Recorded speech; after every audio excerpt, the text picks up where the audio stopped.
Quiero compartir con ustedes una palabra que se encuentra en el Evangelio de de Juan, al final. Evangelio de Juan, capítulo 20.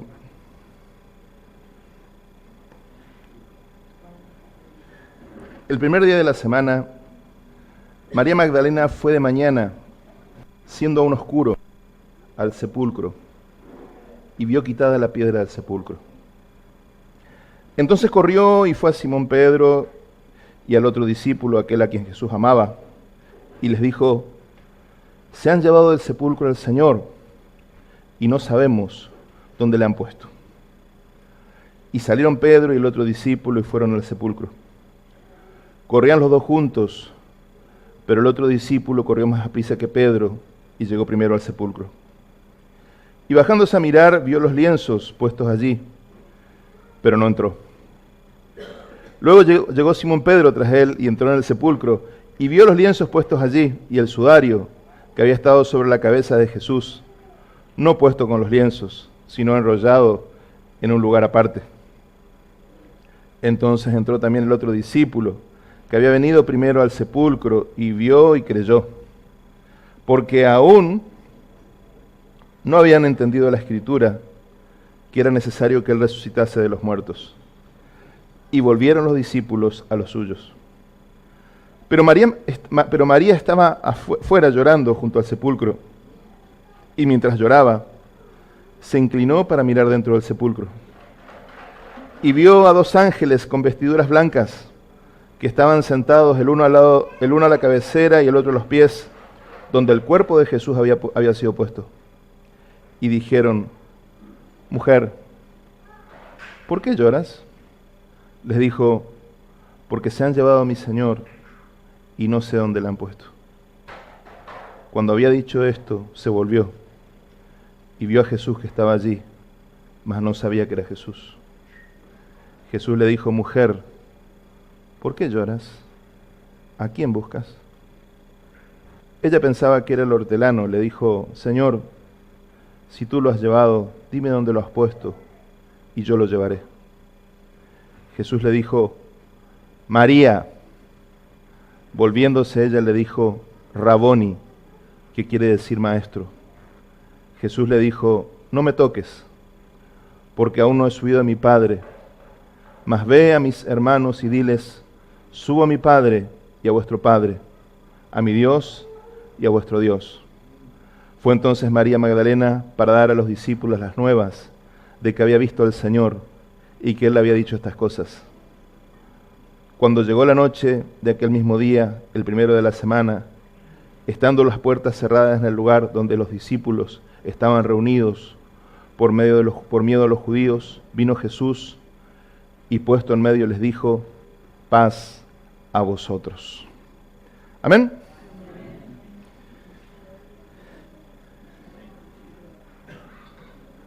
Quería compartir unos pensamientos que el Señor puso en mi corazón cuando yo estaba leyendo este pasaje. Y realmente sentí que Dios me hablaba de algo. Y fue como que son como esas cosas que uno no las llega a pensar, sino que se te vienen nomás así, de golpe las ves, no las razonás, sino que se te vienen. Gracias, muy amable, gracias. Y fíjense lo que está ocurriendo en esta historia. Ustedes saben que Jesús había resucitado, lo habían matado, murió en la cruz, lo sepultan. Y ese primer día de la semana, el domingo, dice que siendo aún oscuro, siendo de madrugada, María Magdalena fue a llorar, fue a buscar al Señor, fue a llevarle Era una costumbre de los parientes, de los amigos, los seres queridos, cuando una persona muere, llevarle en esa época, ¿no?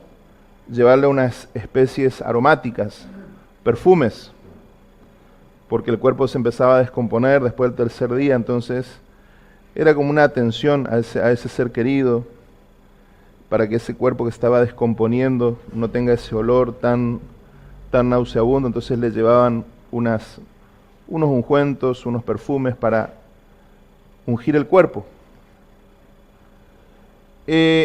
María Magdalena había tenido una relación muy especial con Jesús. Ella había estado poseída por 7 demonios, dice la Biblia. Y la Biblia cuenta cómo Jesús la liberó y se convirtió en una seguidora muy cercana del Señor, una de las que estaban siempre sirviendo al Señor. Y es interesante que ese primer día de la semana es ella la primera que va, la primera que dice que aún era de noche, no salía el sol aún, y ella estaba ahí ya. Pero dice que en los otros evangelios cuenta que ella tenía una preocupación. Dice, ¿quién va a mover la piedra? ¿Quién va a mover la piedra para que yo pueda entrar y ungir el cuerpo de Jesús? ¿Quién va a mover la piedra para que pueda ungir a mi maestro? Entonces ella estaba con eso en su corazón. Y acá Juan eso no nos cuenta en otro evangelio, pero lo que sí, ella nos cuenta la historia que cuando ella llega, la piedra estaba corrida. La piedra del sepulcro estaba corrida. La piedra estaba...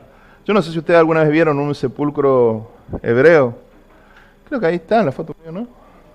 Bueno, fíjense ahí pueden ver desde adentro. Eso que está allá es la piedra, lo redondo que está allá. Es pesadísimo. Eso gira y tapa la puerta. Después hay que correrlo, pero es bien pesado. Ahí queda uno u otro, se puede ver todavía en Israel ahí, pero son muy pocos. Creo que hay 1 o 2 nomás. Nosotros conocimos uno. No el del Señor, sino otro que está en Nazaret, ¿era? En Nazaret está otro. Y bueno, el tema es que ella, por supuesto, decía, bueno, ¿quién va a mover la piedra para que yo haga esto? Y la piedra ya estaba corrida. La piedra estaba corrida.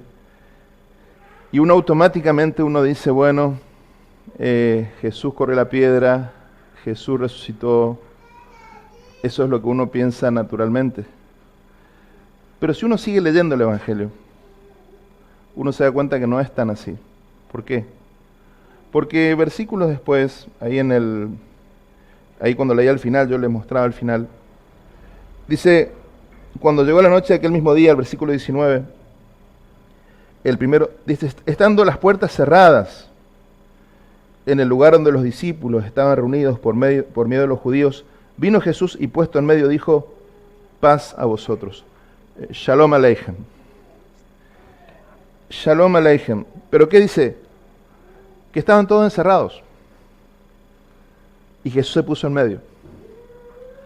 En otras palabras, Jesús no necesitaba correr la puerta de la piedra del sepulcro para salir.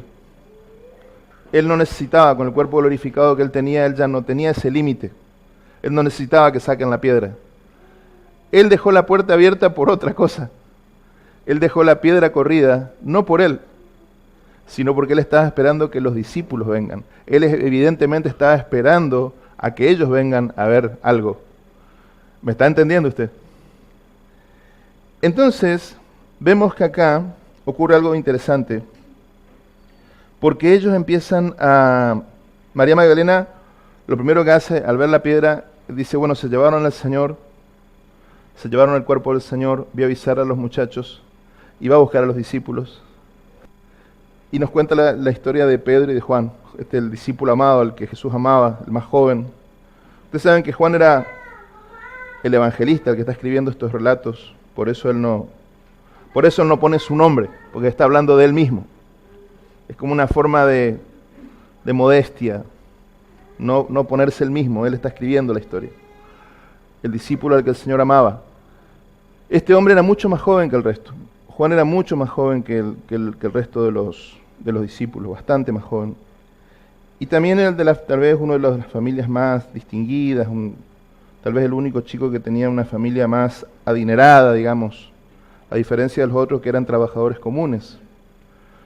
Ahora, fíjense qué interesante, ahí en el versículo 2, dice, entonces corrió y fue a Simón Pedro y el discípulo, dice, el versículo 3 dice, y salieron Pedro y el otro discípulo y fueron al sepulcro, corrieron los dos juntos Pero el otro discípulo corrió más rápido, más aprisa que Pedro, y llegó primero al sepulcro, y bajándose a mirar, vio los lienzos puestos allí, pero no entró.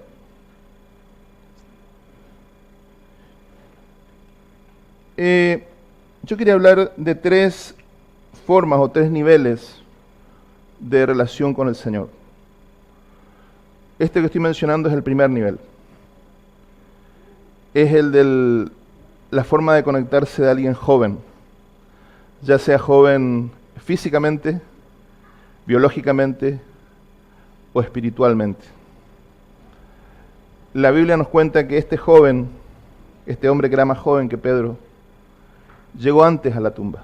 Básicamente, lo que vemos en este primer pasaje es que Juan era el más joven, Juan va más rápido, llega antes al lugar, pero él no entra al sepulcro. Él se queda en la puerta, se queda ahí parado ante el sepulcro y no entra. Yo quería hablar un poquito en este momento, en este punto, quería hablar un poco de lo que es cuando nuestra relación con el Señor pasa por esto de la juventud, o cuando estamos viviendo nuestra juventud con el Señor. Ahí en Proverbios 20:29, no hace falta que lo busques, yo te voy a leer, toma nota, los que toman notas, Proverbios 20:29, dice así la palabra de Dios: la gloria de los jóvenes es su fuerza. La gloria de los jóvenes es su fuerza. Yo quiero decirte, hermano, que la juventud es una etapa hermosa de la vida, pero es mucho más hermosa cuando está consagrada al Señor. Yo tuve la bendición de conocer a Jesús en la adolescencia, y la verdad es que fue lo mejor que me pasó. Eso es una gran bienaventuranza. El otro día tuve la oportunidad de participar de una actividad donde estaban jóvenes y pastores mayores y preguntando, y se hablaba de este tema de la juventud en el Señor. Y yo ya había participado, yo había hecho mi parte ya, pero cuando los jóvenes preguntaban, yo tenía tantas ganas de dar respuestas en el debate, porque estaban hablando esto de la juventud en el Señor. Yo asocio mi juventud en el Señor como algo maravilloso, como algo bienaventurado. No estoy diciendo que fue fácil, no estoy diciendo que todo fue color de rosas, pero no puedo imaginarme una vida mejor que conocer al Señor desde la juventud. No puedo imaginarme algo así.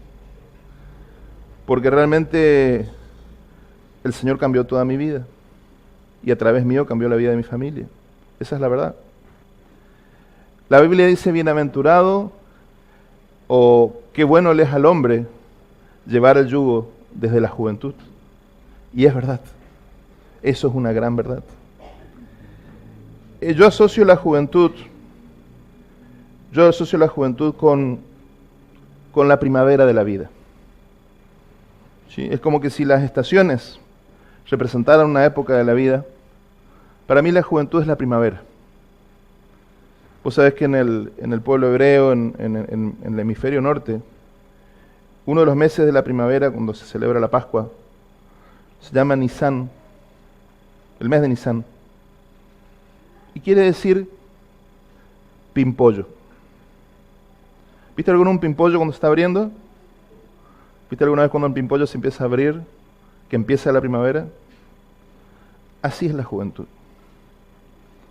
La juventud es un tiempo de abrirse a todo, de estar abierto.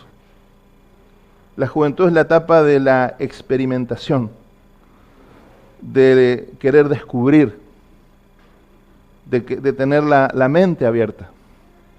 El joven tiene la mente abierta, el joven tiene esa sensibilidad, esa permeabilidad de querer escuchar, de querer aprender, de querer descubrir.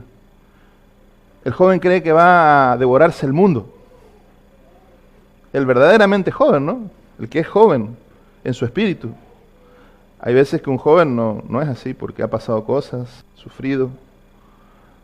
Pero el joven que es verdaderamente joven es así. Está como con una actitud de conquista, de apertura, de aprendizaje. Y realmente eso es lo que yo puedo ver en Juan. Juan tiene la fuerza, tiene la velocidad. Él quiere encontrarse con Jesús, corre más rápido que Pedro, llega más rápido que Pedro, observa más rápido que Pedro,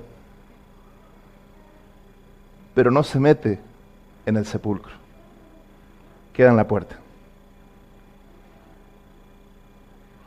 Y eso es la juventud. Porque el sepulcro representa la muerte. Y el joven no está pensando en eso.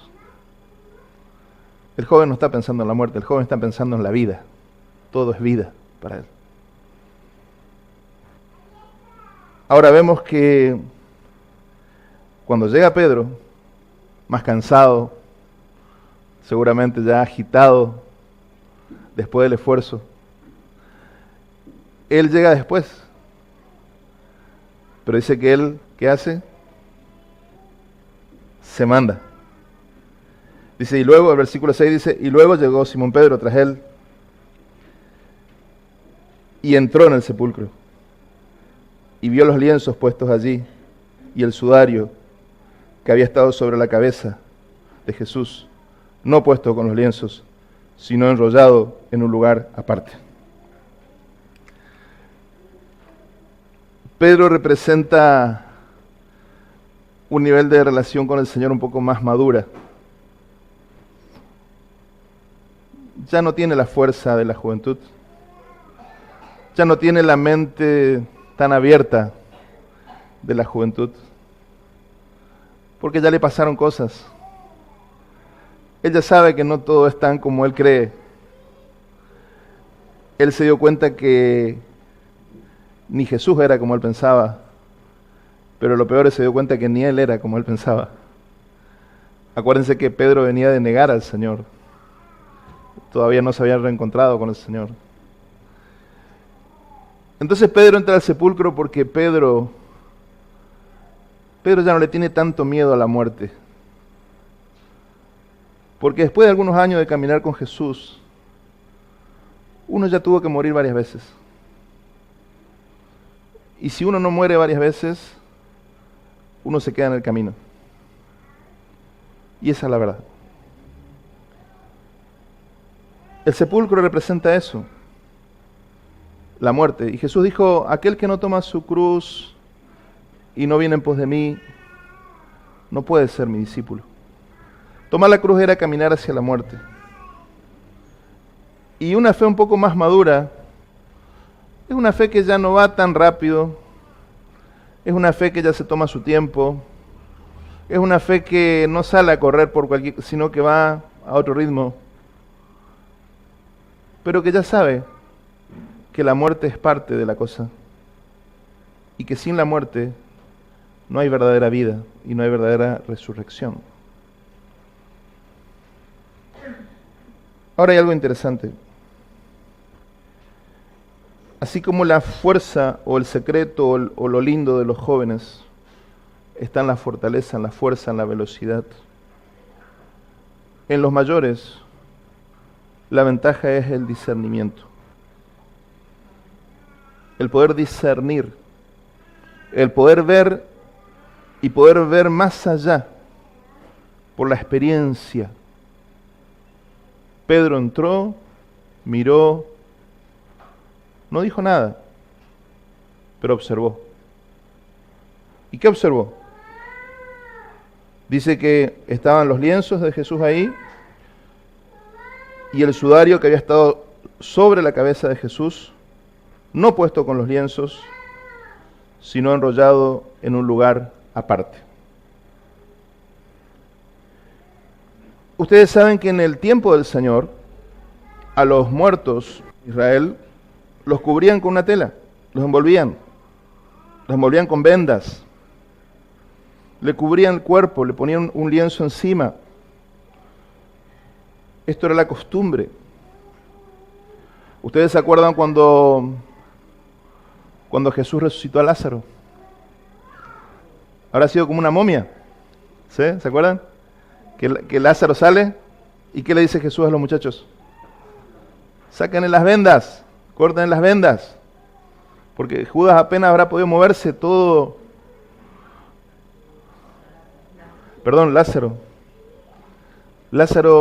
apenas habrá podido moverse envuelto en las vendas. Ahora fíjense esto, acá el cuadro es totalmente distinto. Acá lo que dice es que uno de los lienzos que estaba allí, que cubría el cuerpo, dice que estaba, en el texto griego dice que estaba puesto la posición como lo pusieron sobre Jesús. En otras palabras, lo que dice es como que Jesús atravesó. Cuando él recibió un cuerpo glorificado, lo que él hizo fue atravesar el lienzo, ni lo tocó, ni lo movió.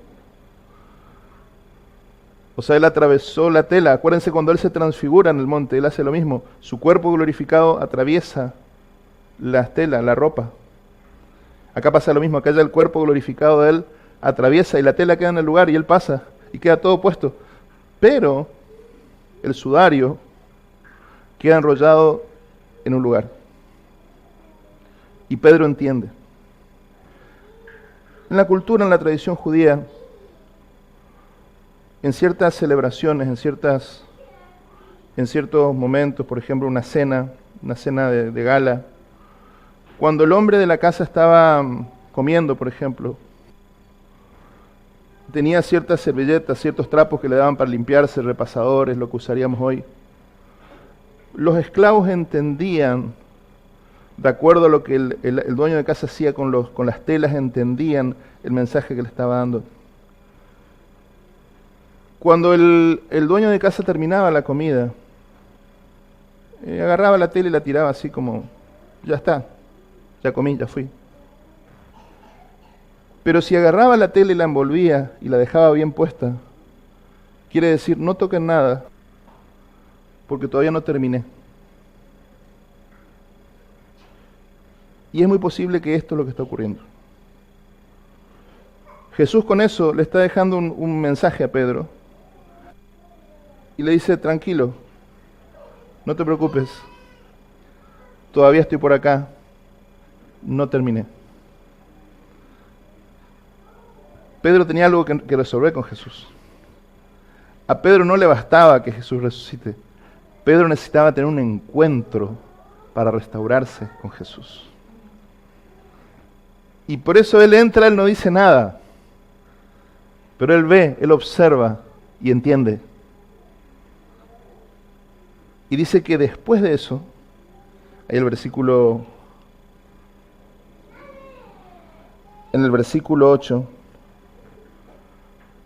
entonces dice, entró también el otro discípulo que había venido primero al sepulcro y vio y creyó. Y vio y creyó. ¿Qué es lo que vio? Vio el lienzo. Vio el lienzo puesto en forma perfecta y se dio cuenta que ahí había pasado algo extraordinario. Que no había sido que nadie se llevó un cuerpo. Se dio cuenta que un cuerpo salió de ahí. Que nadie se había llevado al Señor. Cada uno a su forma, pero el asunto es que en ese momento él cree. Y qué lindo porque dice, Pedro entra y después el más joven entra. Y que esto nos muestra un poco lo que es el discipulado, ¿no? Cuando nuestros discípulos nos ven a nosotros en el sepulcro, después se animan a entrar al sepulcro. Cuando nuestros hijos, nuestros discípulos, los que nos están siguiendo, nos ven morir en algún área, después ya no tienen tanto miedo a morir, porque saben que esa muerte es para liberación. saben que esa muerte es para transformación. Qué importante que los mayores podamos ser ejemplos en esto. Qué importante que los mayores podamos ser ejemplos en esto también de morir cuando es necesario por causa del Señor.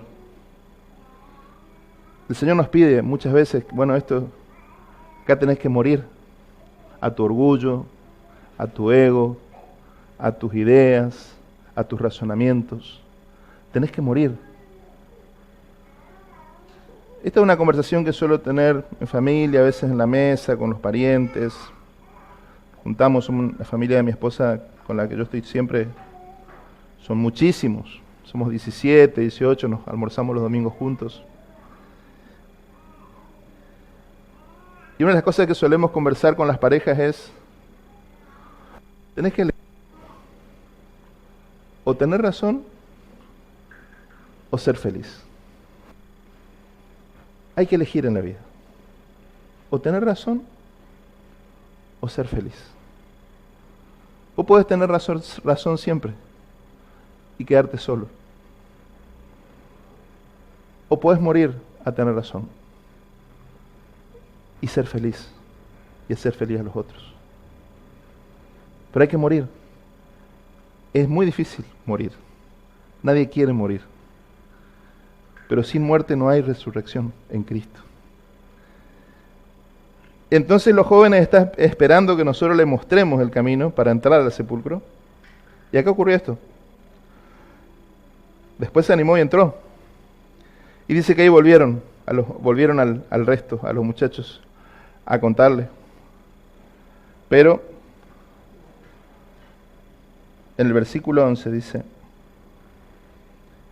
pero María estaba fuera llorando junto al sepulcro. ¿Lo tenés? Y mientras lloraba, se inclinó para mirar dentro del sepulcro. Y vio dos ángeles con vestiduras blancas, que estaban sentados el uno a la cabecera y el otro a los pies, donde el cuerpo de Jesús había sido puesto.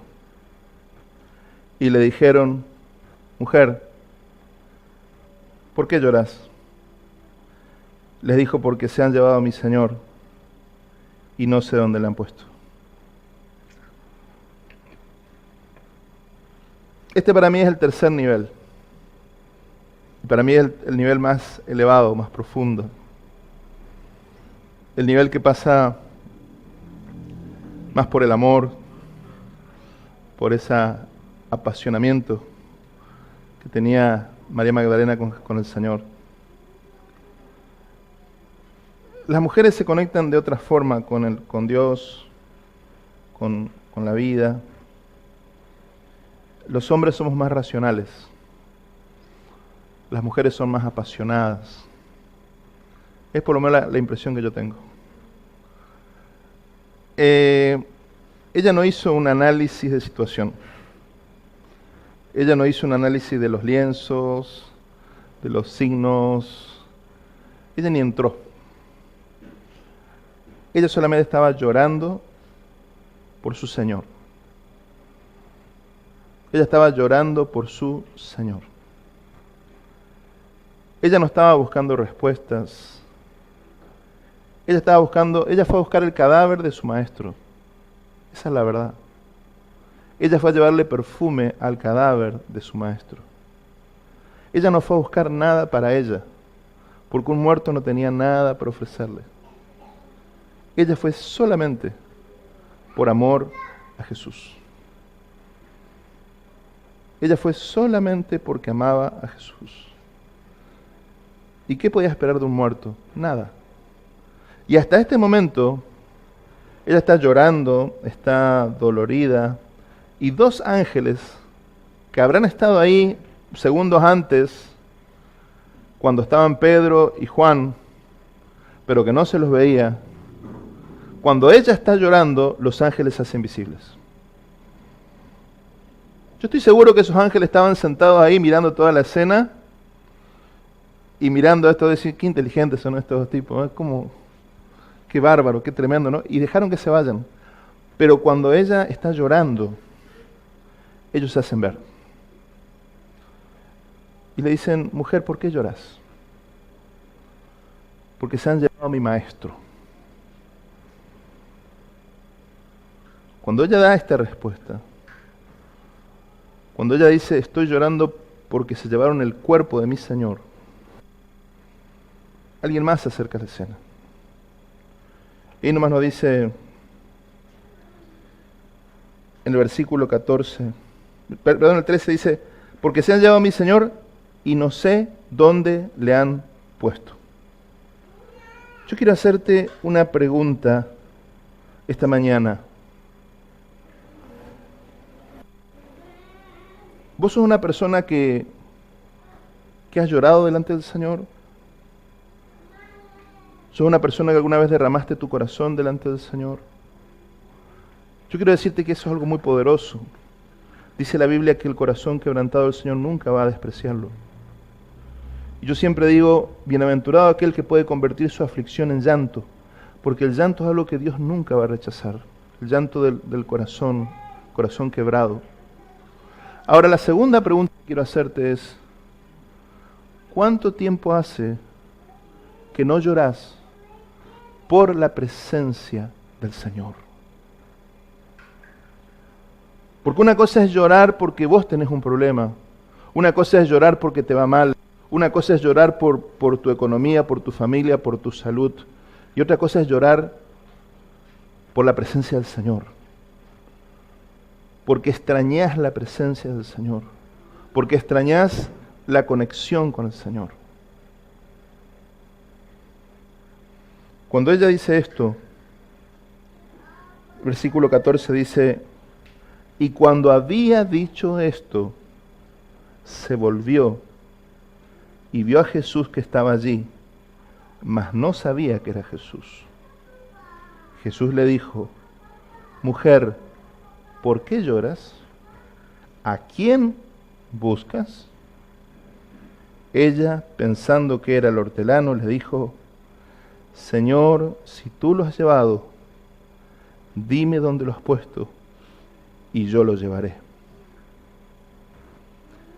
Yo puedo ver acá una revelación progresiva. María está llorando. María está llorando. María está más allá de la mente. María está metiendo su corazón, su alma, todo su ser está ahí llorando. El tema es por qué está llorando. Entonces los ángeles, los mensajeros le dicen, mujer, ¿por qué lloras? Lloro por mi Señor. O lloro porque no sé dónde está el cuerpo, lo estoy buscando. Cuando ella dice esto, dice, habiendo dicho esto, ya Jesús viene, pero sin mostrarle que era Él, sin revelarse, pero ella es Él, ya no son mensajeros, es Él. ¿A quién estás buscando? ¿A quién estás buscando? ¿Por qué lloras? Usted va viendo, usted está entendiendo. Jesús va probándote, Jesús va preguntándote, ¿qué estás buscando? ¿Qué estás buscando? ¿Qué viniste a buscar? ¿Qué viniste a buscar? ¿A quién buscas? Ella pensaba que era el que cuidaba ahí el huerto. Y ella le dice, dime dónde le has llevado, dónde le pusiste, y yo me lo voy a llevar, le dice. Yo me quiero llevar el cuerpo del Señor. Aunque sea un cuerpo muerto, pero yo lo quiero llevar, yo quiero cuidarlo, yo quiero hacerme cargo.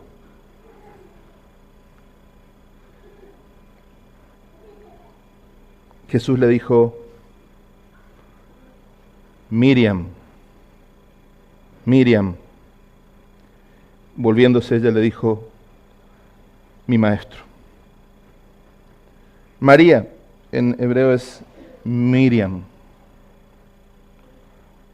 Miriam quiere decir amarga.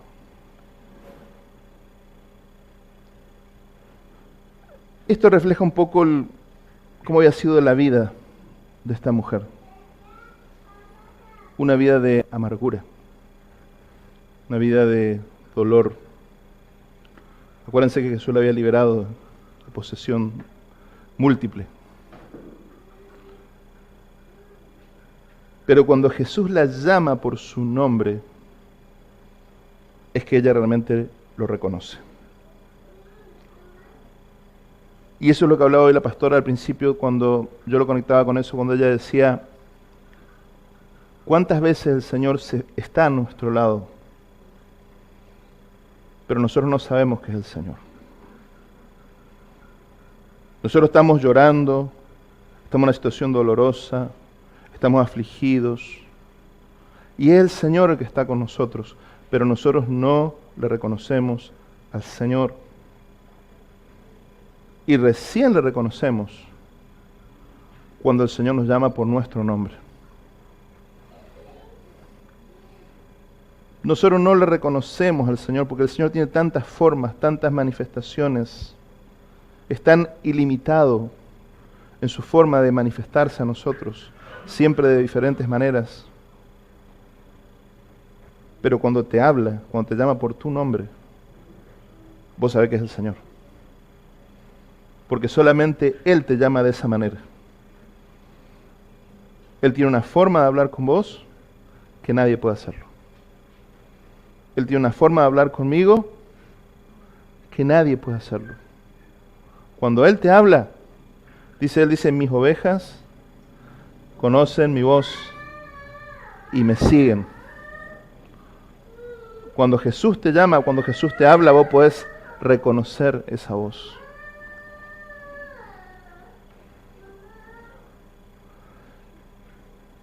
Fue entonces María, dice el versículo 18. Fue entonces María Magdalena para dar a los discípulos las nuevas de que había visto al Señor y que Él le había dicho estas cosas. De los tres, cada uno tuvo una experiencia con el Señor esa mañana. Para nadie fue un desperdicio ese tiempo. Todos se fueron con algo esa mañana. Pero para mí la que más se llevó fue María. María se encontró con Jesús resucitado.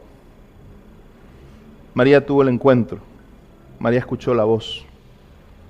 María escuchó su nombre de boca de Jesús resucitado. Tal vez la primera persona en la humanidad, quizás, que escuchó. Tenemos que volver como iglesia a este nivel de relación con el Señor. Tenemos que volver a ese nivel de relación donde nuestro corazón no encuentra descanso, sino en el Señor. Tenemos que volver a ese nivel de relación donde tenemos que llorar, pero no por problemas ni dolores solamente, sino llorar por la presencia del Señor. Yo creo que el Señor está queriendo que volvamos a ese tipo de iglesia, a ese tipo de fe. Una iglesia, un creyente, un discípulo que llora porque extraña al Señor. Un discípulo que no le alcanza con decir tengo fuerza, tengo ganas, tengo motivación, estoy sirviendo, estoy corriendo todo el tiempo, sirvo, soy muy útil. Un creyente que no le alcance a decir, sí, yo entiendo, yo comprendo, soy muy capaz, entiendo la palabra, predico. Todo eso está bien, pero eso no alcanza. El que va a ser eficiente y el que va a poder anunciar al Cristo resucitado es el que tiene un encuentro con el Cristo resucitado. Es el que tiene una experiencia con el Cristo resucitado. Si vos crees que el Señor te pueda enviar y poder ser útil a esta generación, tenés que tener un encuentro personal con el Señor. La pastora hoy te decía, tarea para el hogar, empezar a leer un capítulo por día. Yo te digo, eso ni siquiera eso te va a alcanzar. Tenés que ir más allá. Tenés que empezar a a levantarte de madrugada y empezar a clamar al Señor. Y empezar a decirle, Señor, necesito tu presencia en mi vida. Anhelo tu presencia en mi vida. Necesito tener un encuentro contigo, un encuentro nuevo contigo. No sé si ya tuviste ese encuentro, no sé si lo tuviste en algún momento. Es personal. Pero yo creo que el Señor está queriendo tener un nuevo encuentro con nosotros. Hace falta, es necesario. Yo creo que el Espíritu Santo de todas las maneras nos está mostrando que la iglesia tiene que volverse al Señor. Ya nos contaba bueno, esto siempre yo lo escucho en varios lugares, pero el otro día el pastor Silvoso nos contaba cómo cuando fue a Corea a predicar, un pastor muy famoso que se llama Paul Yonggi Cho lo invitó a predicar en su iglesia. Y dice, el Silvoso estaba re preocupado, dice, porque como él predica en inglés y Cho traduce al coreano, él sabía que cuando el predicador invitado no oró bastante y empieza a predicar algo, Cho predica otra cosa. O sea, vos predicas en inglés y él predica su mensaje en coreano, predica otra cosa, porque él está predicando desde la mente y yo no le voy a decir eso a mi gente. Entonces Silvoso estaba muy preocupado porque decía, si yo no oro suficiente y no busco de Dios, no tengo una palabra de Dios, este tipo cuando yo empiece a hablar, él va a hablar otra cosa y yo voy a quedar contento y él predicó otra cosa. Él ya sabía de esto. Entonces él estaba muy afligido y dice que se puso en el hotel a orar y decía, Señor, por favor dame palabra, yo no quiero pasar un papelón. Dice, porque arriba ni te enterás, porque él ni te va a decir nada. Como el coreano no es una lengua tan común, difícilmente vos te enteres, pero él iba a predicar otra cosa. Entonces, creo que tenemos que volver a eso, gente. Creo que tenemos que volver a ser una iglesia de rodillas. Por más que estudiemos la palabra, por más que sirvamos al Señor, tenemos que volver a ser una iglesia que se arrodille delante del Señor y llore por el Señor. Pero que llore con hambre, con sed. Que llore diciendo, Señor, sin vos no puedo, sin vos no quiero seguir, sin vos no quiero hacer nada sin vos, Señor. Quiero estar ligado a vos. Dice la palabra, Jesús decía, sin mí ustedes no pueden hacer nada. Y la verdad es que nosotros decimos amén, pero no lo creemos. Nosotros hacemos muchas cosas sin Él. Y así también nos va. Entonces, qué tremendo sería si podemos recuperar esto, ¿no? Si despacito empezamos a decir, bueno, Señor, yo hoy tomo una decisión y voy a empezar a buscarte verdaderamente, como te buscó esta mujer. Porque esto es lo tremendo, amado. Los tres estaban ahí simultáneamente.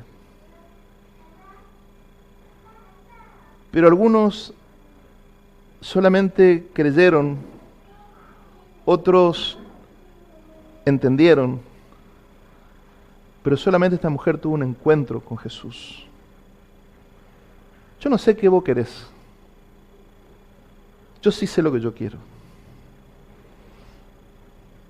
Yo sé lo que yo quiero. Yo amo creer y doy gracias a Dios porque puedo creer. Me gusta entender, me gusta estudiar. Pero yo sé que mi alma no le alcanza eso. Yo sé que en mi ser interior yo fui creado para tener una intimidad con Jesús. Y yo sé que eso es lo único que puede llenarnos. Tener una verdadera relación con Jesús. Y Él resucitó y Él está vivo. Y Él quiere tener esa relación con nosotros. Está en nosotros. Amén.